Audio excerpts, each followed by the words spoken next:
Mercedes have announced contract extensions for both Kimi Antonelli and George Russell, but have only stated both drivers will be at the team in 2026. The Race.com have since reported that, according to their sources, Russell's contract is a multi-year deal, meaning it runs into 2027, which was a big point of contention during the negotiations. Both Russell and Antonelli were on expiring contracts, but there was never any doubt that either driver would actually depart the team. Mercedes were reportedly unwilling to commit to a multi-year contract with Russell, as they want to keep their options open for 2027, as does the Breton himself. But contracts are often not seen out in Formula 1, of course. Think of Sergio Perez at Red Bull, for example, who extended his contract halfway through last year, only to be removed from his seat at the end of the season. Lewis Hamilton was also signed on with Mercedes into this year, but obviously left for Ferrari. The race say Max Verstappen has a stricter exit clause next year. That means he can leave Red Bull if he's outside the top 2 by the summer break, and the Silver Arrows want to be in position to sign the Dutchman if this is the case. The drivers' market could absolutely kick off next year, so that is something to already be excited about for 2026.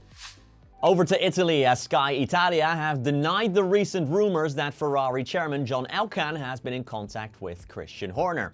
German outlet F1 Insider recently reported Elkann would be sniffing around Horner for next year when the Breton's gardening leave period ends, but there is nothing to these rumors, say Sky Italia. Fred Vasseur reportedly had a heated exchange after the Singapore Grand Prix with Matteo Togninali, Ferrari's head of trackside engineering, as the team once again underperformed, with Charles Leclerc finishing 6th and Lewis Hamilton in 8th with massive brake issues. The mood around the team soured after this, which is when F1 Insider published their report that chairman John Elkann was keen to react to Ferrari's plummeting shares and line up Christian Horner. Sky Italia have since come out to deny this, saying there has been no contact between Elkann and Horner, and that the chairman fully backs Vasseur and for the F1 team's hierarchy to be stable and have continuity. One thing is for sure, it'll be a matter of time before we see Horner back on the grid. The only question is, for what team?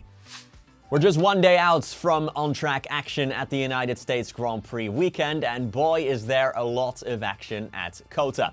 It's one of the 3 remaining sprint race weekends, so let's quickly have a look at the full schedule now. As is always the case in a sprint weekend, it's just the one free practice session. That's on Friday at 6:30 p.m. UK time, or 1:30 p.m. Eastern if you're in the USA. Afterwards at COTA, it's sprint qualifying, which is a late one, 10:30 p.m. if you're in the UK, or 5:30 p.m. Eastern if you're in the US. Saturday is jam-packed, starting with the sprint race at 6 p.m. UK time, or 1 p.m. Eastern, and followed by qualifying for the Grand Prix, which is at 10 p.m. UK time, or 5 p.m. Eastern. On Sunday, October 19th, the United States Grand Prix at the Circuit of the Americas starts at 8 p.m. if you're in the UK, or 3 p.m. Eastern time for new Americans. Well, that's it for today's news video. I hope you enjoyed it, and don't forget to follow us on social media, by the way. That way you stay in the loop about everything going on in the world of F1. But thank you so much for watching, and hopefully catch you next time.